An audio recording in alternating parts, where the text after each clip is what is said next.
ඒක මේ ආදරේ ගැන ප්‍රශ්නයක් නෙවෙයි බං. පිළිමිකම් ගැන ප්‍රශ්නයක්. තමන්ගේ ගෑණි වෙන මිනිහෙක් එක්ක කාමරයක ඉන්නවා කියලා ඒ ගෑණිව තමන්ගේ දිහා කෝල් කරලා කියනකොට මේ ලෝකේ ඉන්න ඕනම මිනිහෙක් ඒ ලෝකේ තියෙන ලොකුම වැඩේ කර හිටියත් ඒක දාලා එතනට එනවා. එහෙමයි පිළිමි. ලෝකේ ඕනම පිළිමියෙක් එයි.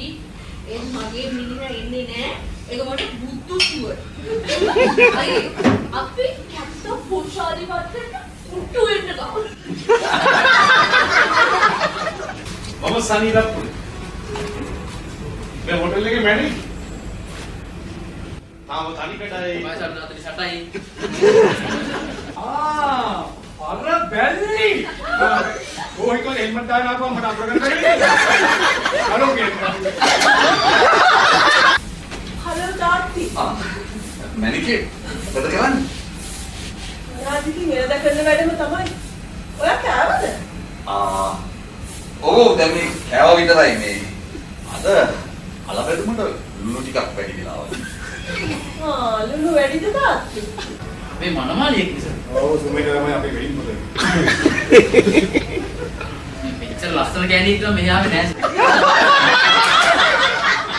ආලෝකේ පතුරා මුළු ලෝකේ ඔපලා චන්ද්‍රායමින් එනගී